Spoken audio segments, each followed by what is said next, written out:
Hello मेरे बच्चों, कैसे हो बेटा आप लोग। आप सभी से बेटा मैं हमेशा एक रिक्वेस्ट करता हूँ कि अगर आपने कहीं पर भी अकाउंट्स का, इकोनॉमिक्स का या व्यावसायिक अध्ययन का ट्यूशन लगा रखा है तो अब बेटा आपको ट्यूशन पढ़ने की कोई आवश्यकता नहीं है, क्योंकि अब आपको आपका कंप्लीट सिलेबस कराया जाएगा हमारे इस चैनल पर, जो कि होने वाला बेटा बिल्कुल फ्री ऑफ कॉस्ट। मैं हमेशा जैसे बोलता हूँ कि हमारे इस चैनल पर आपको सब चैप्टर के लगभग 20-20 वीडियो आपको मिल जाएंगे। कुछ चैप्टर की 20 वीडियो मिलेंगी, कुछ की 10 मिलेंगी। और जो नया सेशन चल रहा है, इस सेशन में बेटा मैं हर चैप्टर की नई वीडियो बनाकर अपलोड करूँगा। और साथ ही ऐसे बच्चे जो हमसे लाइव क्लास लेना चाहते हैं, फ्री ऑफ कॉस्ट पढ़ना चाहते हैं, तो वो बच्चे हमारे ग्रुप को ज्वाइन कर सकते हैं। और हमारे व्हाट्सएप ग्रुप को ज्वाइन करने के लिए आपको हमें मैसेज करना होगा। नंबर हमारा है, नीचे स्क्रीन पर आपको नज़र आ रहा होगा, 9555159995। आप इस नंबर पर हमें मैसेज करोगे और मैं आपको आपके ग्रुप में ऐड कर लूँगा। बॉयज़ का ग्रुप स्पेशल अलग होगा और गर्ल्स का ग्रुप बिल्कुल अलग होगा, ताकि किसी तरह की कोई दिक्कतें उत्पन्न ना हो। पहली चीज़, सारी पीडीएफ आपके ग्रुप पर भेज दी जाएंगी, सारे नोट्स आपके ग्रुप पर भेज दिए जाएंगे, जो क्लास होंगी वो आपके ग्रुप पर भेज दी जाएगी। और मैंने बोला कि क्लास बिल्कुल फ्री ऑफ कॉस्ट है, ना अभी आपसे कोई पैसा लिया जाएगा, ना ही आपसे आगे कभी कोई पैसा लिया जाएगा। ट्यूशन की कोई आवश्यकता नहीं है, मैं बार बार बोलता हूँ, क्योंकि आपको आपका कंप्लीट सिलेबस मैं यहाँ पर आपको कराने वाला हूँ। तो ना तो आपको मुझसे, ना आपको किसी और से, ना आपको किसी स्कूल के टीचर से ट्यूशन की अब कोई आवश्यकता नहीं। ये तो बात है बेटा जो हमेशा हर क्लास में मैं आपको बताता हूँ, हर क्लास में आपसे बातचीत करता हूँ। अब बात करते हैं कि आज की क्लास क्या होने वाली है। बेटा आज हमारे पास है एपिसोड नंबर, आप देख सकते हो, एपिसोड नंबर 18, 18वां आज एपिसोड है। और इसमें अभी हम क्या कर रहे हैं बेटा, ये हमारे पास चैप्टर नंबर फर्स्ट गैर या अलाभकारी संस्थाओं के खाते, जिसका ये है पार्ट नंबर 4। इसके 3 पार्ट मैं ऑलरेडी करा चुका। अगर किन्हीं बच्चों ने इसके स्टार्टिंग के 3 पार्ट नहीं लिए हैं तो वो मुझे मैसेज कर सकता है, मैं बाकी के 3 पार्ट की वीडियो भी आपके पास भेज दूंगा। उसके अलावा अगर आपको कुछ और दिक्कत है, आप मुझे व्हाट्सएप पर मैसेज कर सकते हैं। आज इसका पार्ट नंबर 4 है, तो बिना टाइम को वेस्ट किए, बिना आपका अतिरिक्त समय लिए, मैं स्टार्ट कराने वाला हूं आज पार्ट नंबर 4।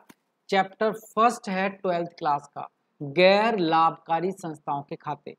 बेटा इस चैप्टर से थ्योरी तो आएगी ही आएगी, साथ में न्यूमेरिकल क्वेश्चन भी आते हैं।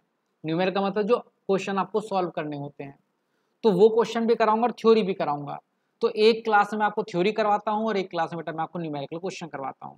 तो आज हम एक थ्योरी की क्लास लेने वाले हैं, और जो हमारी बेटा ये आज थ्योरी की क्लास होने वाली है, इस क्लास में बेटा मैं आपको क्या पढ़ाऊंगा, आज मैं आपको एक नया टॉपिक कराने वाला हूं। उस टॉपिक का नाम है प्राप्ति और भुगतान खाता। क्या नाम है बेटा इसका? प्राप्ति और भुगतान खाता। ये प्राप्ति और भुगतान खाता क्या होता है, क्यों बनाया जाता है, कैसे है, इसकी विशेषताएं क्या है, इसकी लाभ हानि क्या है, इसकी सीमाएं क्या है, सब कुछ हम चर्चा करेंगे। और गजब की बात बेटा, ये हमेशा मैं बोलता हूं कि अगर आप मेरी ये 15 से 20 मिनट की क्लास ले लोगे तो आपको कुछ भी याद करने की आवश्यकता नहीं है, मैं आपको अपनी ही क्लास में याद कराऊंगा।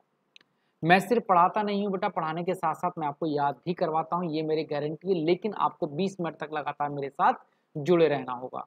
और दूसरी बात, जैसे मैं हमेशा बोलता हूँ कि आपको कॉपी पेन लेकर बैठना है, ताकि आप उस कॉपी पेन पर अपने कॉपी के अंदर वो सारी चीज़ें लिखते रहो। हाँ, मैं पीडीएफ आपके पास सेंड करूँगा, आपके ग्रुप पर सेंड करूँगा, बट उसके बावजूद भी आपको कॉपी पेन लेकर बैठना है, ताकि आप अपनी कॉपी के अंदर नोट्स बनाते चलो, क्लास वाइज आपके पास नोट्स बनते चलें। अब सबसे पहले बात करते हैं, एक प्रश्न पेपर में बार बार पूछा जाता है कि अलाभकारी संस्थाएं कितने प्रकार के खाते बनाती हैं, या अलाभकारी संस्थाओं द्वारा बनाए जाने वाले खातों के नाम बताओ। ये प्रश्न बेटा मैं आज नहीं, पिछली क्लास में करा चुका हूं, लेकिन तभी भी जिन बच्चों ने वो क्लास नहीं ली, ये जिन्होंने ली है तो उनका हल्का सा रिविजन हो जाएगा। और 1 नंबर का ये प्रश्न है, ज़्यादा समय भी नहीं लगता है। 1 नंबर का प्रश्न क्या है कि जो गैर लाभकारी संस्थाएं होती हैं या अलाभकारी संस्थाएं होती हैं, ये कितने खाते बनाती हैं। तो बेटा ये 3 खाते बनाती है, जिनमें से पहले खाते का नाम होता है प्राप्ति व्यय। भुगतान खाता। पहले खाते का नाम क्या बेटा इसके अंदर? प्राप्ति व भुगतान खाता। दूसरा ये बनाती हैं आय और व्यय खाता। तो मेरे साथ साथ कॉपी पर लिखोगे तो है ही, जिन्होंने लिख रखा बहुत अच्छी बात है, साथ साथ बोलोगे भी कि अलाभकारी संस्थाएं कितने खाते बनाती हैं? 3 खाते बनाती हैं। एक का नाम है प्राप्ति और भुगतान खाता, एक का नाम है आय व्यय खाता, और एक का नाम है बेटा बैलेंस शीट, जिसे हम बोलते हैं आर्थिक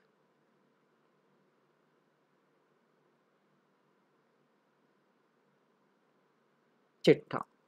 तो कुल मिलाकर 3 खाते बनाए जाते हैं, प्राप्ति भुगतान खाता, आय व्यय खाता और आर्थिक चिट्ठा। अब पेपर में प्रश्न पूछा जा सकता है कि आय व्यय खाते बनाने का उद्देश्य क्या है, प्राप्ति और भुगतान खाते बनाने का उद्देश्य क्या है, और बैलेंस शीट बनाने का उद्देश्य क्या है। तो फिलहाल चूंकि आज हम बात करने वाले हैं, फिर से बेटा मेरे साथ साथ बोलो कि अलाभकारी संस्थाएं कितने तरह के खाते बनाती हैं? प्राप्ति और भुगतान खाता। याद रखना, ये रोकड़ बही नहीं बनाती, इनके यहाँ पर कैश बुक नहीं बनाई जाती, इनके यहाँ पर क्या बनाई जाती है? प्राप्ति और भुगतान खाता। कौन बेटा? अलाभकारी संस्थाएं। जिन बच्चों को नहीं पता है कि ये अलाभकारी संस्थाएं क्या होती हैं या गैर लाभकारी संस्थाएं क्या होती है बेटा, उन्हें हमारी क्लास नंबर 1 लेनी होगी। इसकी क्लास नंबर 1 का लिंक मैं आपको दे दूंगा डिस्क्रिप्शन में, या आपके ग्रुप पर, आप वहां से चेक कर सकते हो। दूसरा, इन्हें बनाना होता है आय और व्यय खाता, और तीसरी बेटा क्या बनाती हैं? आर्थिक चिट्ठा। इसके अलावा कोई खाता ये लोग नहीं बनाते बेटा। याद रखना, ये लाभ हानि खाता नहीं बनाते हैं, ये कैश बुक नहीं बनाते हैं, ना लाभ हानि खाता बनाया जाएगा, ना रोकड़ बही बनाया जाएगा। ये प्राप्ति भुगतान खाता बनाएंगे, आय व्यय खाता बनाएंगे और आर्थिक चिट्ठा बनाएंगे। तो इन्हें आपको याद रखना है। इनमें से जो 2 खाते हैं, मैं इनकी विशेषता के साथ साथ बेटा मैं इनका थोड़ा प्रकार भी लिख देता हूँ। पेपर में कई बार प्रश्न पूछा गया है कि प्राप्ति भुगतान खाता किस प्रकार का खाता है? बेटा ये वास्तविक खाता होता है। पेपर में प्रश्न आ चुका है, प्राप्ति और भुगतान खाते का नेचर क्या है? प्राप्ति और भुगतान खाते का प्रकृति क्या है? ये वास्तविक खाता होता है। ये कैसा खाता होता है बेटा? वास्तविक खाता होता है। ये आप लिख लो कॉपी पर, पेपर में प्रश्न आ चुका है तो इस बार भी आ सकता है मेरे बच्चे। पेपर में जब प्रश्न एक बार आ चुका है तो दोबारा भी आने की संभावना है। आय व्यय खाते का नेचर क्या होता है? आय व्यय खाते की प्रकृति क्या होती है बेटा? ये, इसे आप बोल सकते हो कि ये नाम मात्र का खाता होता है, नाम मात्र का खाता। इतनी चीज तो याद रख सकते हो, इतनी चीज तो याद रख सकते हो बेटा कि प्राप्ति भुगतान खाता एक वास्तविक खाता है। मैंने कल भी आपको बताया था, जिन्होंने हमारे कल वाली क्लास ली है, क्योंकि प्राप्ति भुगतान खाते में कैश होता है और कैश दिखता है वास्तव में, इसलिए इसे वास्तविक खाता बोला जाता है। जबकि आय व्यय खातों में खर्चे आते हैं और खर्चों के सिर्फ नाम होते हैं, वास्तव में एग्जिस्ट नहीं करते, इसलिए इसे नाम मात्र का खाता बोला जाता है। प्राप्ति भुगतान खाता वास्तविक खाता है, आय व्यय खाता नाम मात्र का खाता है। बहुत सारे बच्चे पूछेंगे सर आर्थिक चिट्ठा किस तरह का खाता है? बेटा आर्थिक चिट्ठा यानी कि बैलेंस शीट कोई खाता नहीं होती, ये एक स्टेटमेंट होती है। ये किसी प्रकार का खाता नहीं है, ये एक स्टेटमेंट है, ये एक विवरण होता है बेटा। और इसमें क्या दिखाया जाता है? हमारी संपत्ति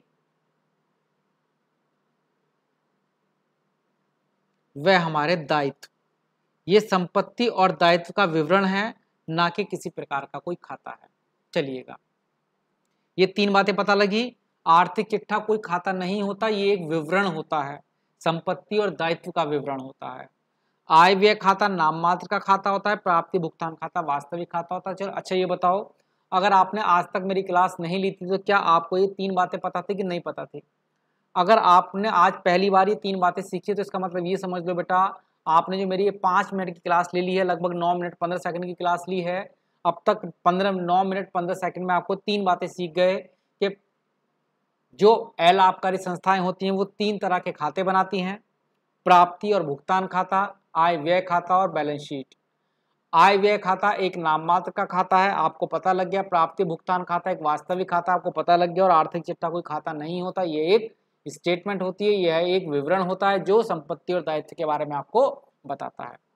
अब आते हैं प्राप्ति और भुगतान खाता होता क्या है, इसकी थोड़ी सी चर्चा करेंगे कि प्राप्ति भुगतान खाता क्या है। तो समझ लो बेटा, क्या लिखा है? यह अलाभकारी संस्थाओं द्वारा बनाया जाता है। कौन बनाती है बेटा इसे? प्राप्ति भुगतान खाते को लाभकारी के अलाभकारी संस्थाएं बनाती हैं। यह रोकड़ पुस्तक की तरह होता है, मतलब एक तरह से ये कैश बुक की तरह होता है बेटा। ये जो प्राप्ति भुगतान खाता बिल्कुल कैश बुक की तरह होता है। कुछ बच्चे हंस रहे होंगे, मुस्कुरा रहे होंगे, मन मन में खिलखिला रहे होंगे, सर हमें तो यही नहीं पता कि रोकड़ पुस्तक क्या होती है। बेटा रोकड़ पुस्तक क्या है? जितना पैसा आपको कहीं से मिला या आपने पैसे का कहीं पर भुगतान किया वो आप रोकड़ पुस्तक में लिखते हो। लेकिन जो ये अलाभकारी संस्थाएं होती हैं ये रोकड़ पुस्तक की जगह पर बनाती हैं प्राप्ति और भुगतान खाता। जितना भी इन्हें कैश या बैंक, इन्हें चेक या कैश मिलता है वो सभी प्राप्ति भुगतान खाते प्राप्ति पक्ष में लिख देते हैं। जितने भी ये चेक का या कैश का भुगतान करते हैं, किसी को पैसा देते हैं, तो ये इसका अमाउंट कहाँ पर लिख देते हैं बेटा? भुगतान पक्ष में लिख देते हैं। तो प्राप्ति और भुगतान खाते में सिर्फ कैश का आना और कैश का जाना लिखा जाता है, उसके अलावा और कुछ नहीं। सिर्फ जो कैश आएगा या कैश जाएगा तो कैश का आना और जाना कहाँ लिखा जाता है? प्राप्ति भुगतान खाते में। इसलिए इसे रोकड़ बही माना जाता है, इसे रोकड़ बही माना जाता है। इसमें सभी प्राप्तियां तथा भुगतान को दर्शाया जाता है। देखो साफ साफ लिख रखा है। अगर डेफिनेशन आती है या अलाभकारी संस्था क्या होती, अलाभकारी प्राप्ति भुगतान खाता क्या होता है, 1 नंबर में अगर प्रश्न आया तो आप यही बता दोगे कि ये अलाभकारी संस्थाओं द्वारा बनाया जाता है, यह रोकड़ बही की तरह होता है, इसमें समस्त भुगतान और समस्त प्राप्ति को दर्शाया जाता है। बस बेटा मामला खत्म। अच्छा जल्दी बताओ, क्या आप प्राप्ति भुगतान खाते को लिख सकते कि नहीं लिख सकते हो? जल्दी से बताओ बेटा, जो पहली बार वाले बच्चे हैं मेरे को कमेंट करके बताओ, क्या प्राप्ति और भुगतान खाते के बारे में लिख सकते हो कि नहीं लिख सकते हो? 3 लाइनें। प्राप्ति भुगतान खाता कौन बनाती है? अलाभकारी संस्थाएं बनाती हैं। यह रोकड़ बही के समान होता है, इसमें समस्त प्राप्ति और समस्त भुगतानों को लिखा जाता है। जो पैसा आएगा वो प्राप्ति पक्ष में, जिस पैसे का भुगतान करोगे वो भुगतान पक्ष में। बताओ इतनी सरल सी बात है, क्या लिख पाओगे कि नहीं लिख पाओगे? हाँ जी सर लिख पाएंगे, मैं ऐसा मान रहा हूँ बेटा, वास्तव तो आप जानते हो, जबकि इतनी बड़ी बात नहीं है, मेरे हिसाब से भी आप लिख पाओगे। तो इसकी विशेषताओं पर आते हैं कि भैया विशेषताएं क्या क्या हैं। प्राप्ति भुगतान खाते की विशेषताएं क्या है? कुछ भी नहीं है बेटा, मेरे साथ साथ 5-7 विशेषताएं मैं आपको पढ़ा दूंगा, लगभग 3-4-5 आप याद रख लोगे और 100% गारंटी की याद आप रख पाओगे। पहली विशेषता क्या है, ध्यान से समझना, इस खाते में गैर रोकड़ मद, ये शब्द समझ लो बेटा, रोकड़ मद समझ लो जिसमें कैश का लेन देन हुआ, गैर रोकड़ मद जिसमें कैश का लेन देन नहीं हुआ, नगद का लेन देन नहीं हुआ, उन मदों को नहीं लिखा जाता। ऐसी मदे जो गैर रोकड़ मदे होती हैं, ऐसी ट्रांजैक्शन जिसमें कैश ना आता है ना जाता है, वो इसके अंदर नहीं लिखा जाता। जैसे मैंने राम को उधार में सामान बेचा, वो इसके अंदर नहीं लिखेंगे। मेरी संपत्ति पर हाश यानी कि डेप्रिसिएशन लगा। अब आप कहोगे सर ये हाश क्या होता है, ये डेप्रिसिएशन क्या होता है? बेटा मान लो आपने एक पंखा खरीदा 1000 रुपए का, आपने 1000 का भुगतान कर दिया? हाँ जी सर कर दिया। आज ये पंखा 1000 रुपए का है, अगर आप इसे 3 महीने बाद इसकी वैल्यू निकालो या 6 महीने बाद इसकी वैल्यू निकालो, क्या अभी भी पंखा 1000 का रहेगा? नहीं सर, पंखे की वैल्यू तो घट जाएगी। जब खरीदा था 1000 का था, अब वो पंखा 700 रुपए का है या 600 रुपए का है या 800 रुपए का, चलो मान लेते हैं 800 का रहा, तो पंखा 1000 का था घटकर हो गया 800, 200 रुपए की पंखे की वैल्यू घट गई। 1000 वाला पंखा अब सिर्फ कितना रह गया? 800, 200 रुपए की वैल्यू घट गई। इस संपत्ति की वैल्यू को घटने को हम बोलते हैं हाश। क्या बोलते हैं इसे? हाश, डेप्रिसिएशन। और इसमें पैसा नहीं जाता भाई, 1000 का पंखा घटकर 800 का रह गया, 200 रुपए का क्या लगा? डेप्रिसिएशन। ना ये 200 रुपए किसी को देने पड़े ना 200 रुपए किसी से मिले, बस हमारी संपत्ति की वैल्यू घट गई। ये एक तरह का नुकसान हो गया बेटा आपको, बट पैसा आया नहीं, पैसा गया नहीं। इसका मतलब इसे प्राप्ति भुगतान खाते में नहीं लिखा जाएगा क्योंकि ये गैर रोकड़ मद है। उपार्जित आय का मतलब क्या होता है? ऐसी आय जो आपने कमा तो ली बट अभी तक आपको मिली नहीं है। आपने कमा ली लेकिन मिली नहीं है। अब इस पर भी बच्चों को परेशानी, सर ये कैसी बात कर रही हो, कमा ली लेकिन मिली नहीं है। बेटा मान लो आप किसी फैक्ट्री में चलते हो, 1 महीने तक आपने पूरा काम किया, आपकी 1 महीने की सैलरी बनी भाई 50,000 रुपए, पर अभी तक वो आपको उन्होंने सैलरी दी नहीं है। आपका महीना कंप्लीट हो गया, आपके सैलरी मिलने की तिथि आ गई, बट अभी तक आपको उसने, कंपनी ने आपको 50,000 रुपए नहीं दिए। तो चूंकि अभी तक मिली नहीं है तो इस आय को हम बोलते हैं बेटा, कैसी आय बोलते हैं इसे? उपार्जित आय। कमा ली है, कमा ली है पर अभी तक मिली नहीं है। चूंकि मिली नहीं है तो ये गैर रोकड़ मद हो गई, तो ये भी प्राप्ति भुगतान खाते में नहीं आएगी। तो इस खाते में गैर रोकड़ non cash item is not recorded in receipt and payment account. इसे क्या बोलते हैं इंग्लिश में? Receipt and payment account. तो रिसिप्ट पेमेंट अकाउंट में नॉन कैश आइटम नहीं आते, गैर रोकड़ मदे नहीं आती, ना इसमें डेप्रिसिएशन आएगा, ना इसमें उपार्जित आएगी, आदि को इस खाते में नहीं लिखा जाता। पहली चीज। दूसरी बात, यह रोकड़ पद्धति के आधार पर बनाया जाता है। बेटा हमारे पास खातों को बनाने के दो प्रकार होते हैं, एक उपार्जित होता है और एक रोकड़ होता है बेटा। तो रोकड़ आधार का मतलब होता है रोकड़ मिला तो लिख दो, रोकड़ गया तो लिख दो, उधार वाली चीजों को मत लिखो। तो ये किस आधार पर बनाया जाता है बेटा? रोकड़ पद्धति आधार पर बनाया जाता है। रोकड़ पद्धति आधार कहता है कि सिर्फ कैश ट्रांजैक्शन को, नगद वाली लेन देन को लिखना है, उधार वाले लेन देन को नहीं लिखना। तो बेटा इस खाते में उधार का बेचा खरीदा नहीं लिखा जाएगा, सिर्फ कैश का बेचा खरीदा लिखा जाता है। दो बातें पता लग गई। इसमें गैर रोकड़ मदों को शामिल नहीं किया जाता, जैसे कि हाश और उपार्जित आय, जैसे कि डेप्रिसिएशन या एक्रूड इनकम। यह रोकड़ पद्धति आधार पर बनाया जाता है बेटा, ये कैश बेसिस ऑफ अकाउंटिंग के अकॉर्डिंग बनाया जाता है। इसमें सभी प्राप्तियां चाहे वे आयगत हों या फिर पूंजीगत मद हों, सभी को डेबिट पक्ष में प्रदर्शित किया जाता है। अब मैंने आपको कल वाली क्लास में जो थी बेटा, मैंने आपको बताया था कि हमारे पास दो तरह के मदें होती हैं, एक पूंजीगत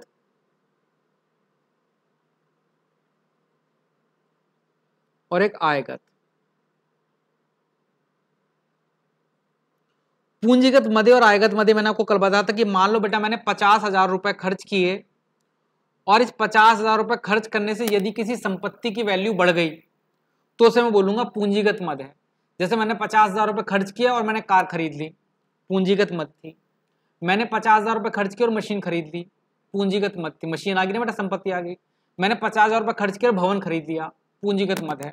तो ऐसे मदे जिनके खर्च करने से आपकी संपत्ति की वैल्यू बढ़ जाती है, आपकी एसेट्स की वैल्यू बढ़ जाती है, उन्हें पूंजीगत यानी कि कैपिटल ट्रांजैक्शन कहते हैं, कैपिटल मदे कहते हैं। और आयगत मदे कौन सी होती हैं? ऐसी मदे जिनके खर्च करने से संपत्ति में कोई बदलाव नहीं आता, उन्हें आयगत मदे कहा जाता है।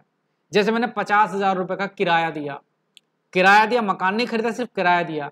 किराया देने से आपने एक महीने मकान तो यूज कर लिया पर मकान आपका नहीं हुआ। आपने मजदूरी दी, मजदूरी देने से खर्चा तो हो गया बट मजदूर आपके नहीं हुए, संपत्ति नहीं हुई बेटा आपकी। तो ऐसी खर्चे जिनके करने से कोई संपत्ति आ जाए वो पूंजीगत, और जिनके करने से ना आए वो आयगत। या ऐसी आय जिनके आने से आपकी संपत्ति घट जाए, बेटा आपने बिल्डिंग बेचकर पैसा कमाया, ये पूंजीगत आय थी क्योंकि बिल्डिंग घट गई, पैसा आ गया। लेकिन आपने मजदूरी करके पैसा कमाया तो ये आयगत थी बेटा, क्योंकि इसमें आपकी कोई संपत्ति नहीं घटी है। मतलब अगर संपत्ति घटे या बढ़े तो वो पूंजीगत होता है, और संपत्ति घटती बढ़ती नहीं तो वो आयगत होता है।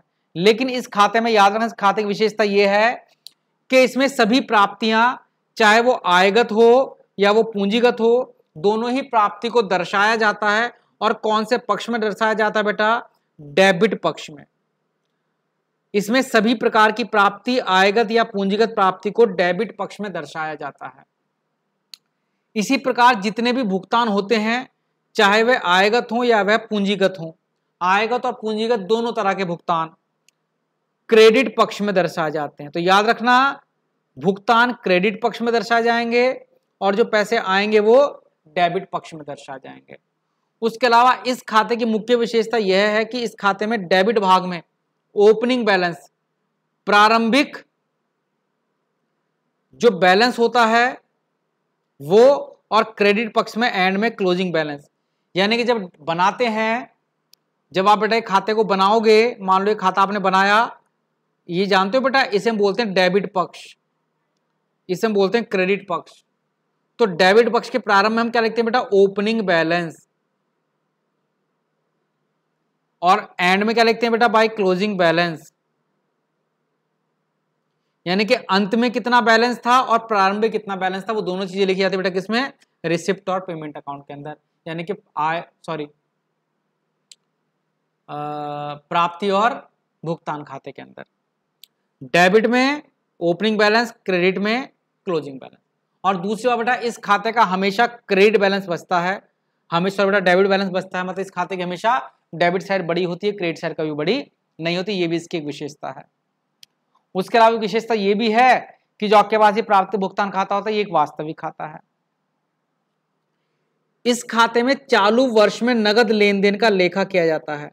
चालू मतलब जो वर्ष चल रहा है उस वर्ष में जितना भी लेन देन हुआ है, चाहे वो पिछले साल के पैसे मिले हों या आने वाले साल के पैसे मिले हो, चालू वर्ष में जितना भी नगद आपको मिला होगा, चाहे वो पिछले वर्ष से संबंधित हो या आने वाले वर्ष से संबंधित हो, सभी इस खाते के अंदर लिख दिए जाते हैं।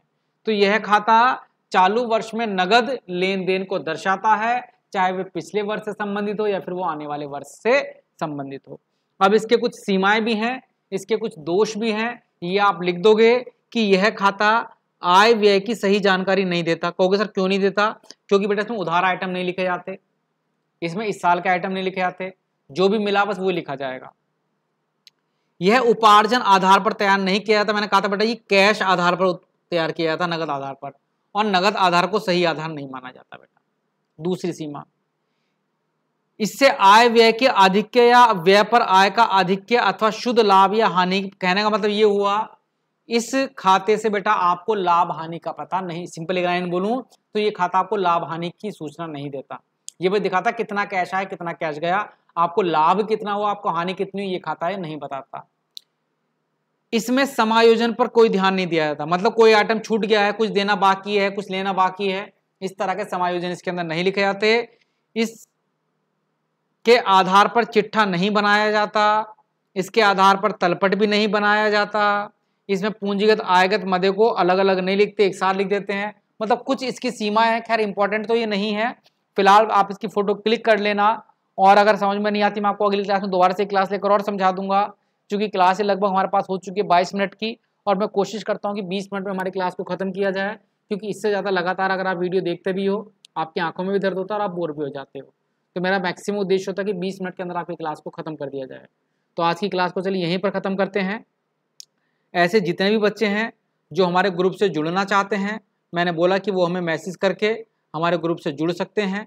हमारे चैनल को लाइक और सब्सक्राइब करने की कोई आवश्यकता नहीं है बेटा, बस हमारे ग्रुप से जरूर जुड़ जाना ताकि आप लगातार हमारी वीडियो को लेते रहें। मेरा ना तो उद्देश्य सब्सक्राइबर बढ़ाना है, मेरा ना उद्देश्य लाइक बढ़ाना है, बस मेरा उद्देश्य आपको पढ़ाना है। और पढ़ने के बाद आप मुझसे एक कमेंट जरूर कर दिया करो कि हाँ सर हमें ये बात आपकी समझ में आ गई है और हमें आज की क्लास पढ़कर अच्छा लगा, बस यही मेरी फीस है बेटा। चलिएगा इन्हीं शब्दों के साथ आज की अपनी क्लास को ख़त्म करते हैं। जय हिंद, जय भारत।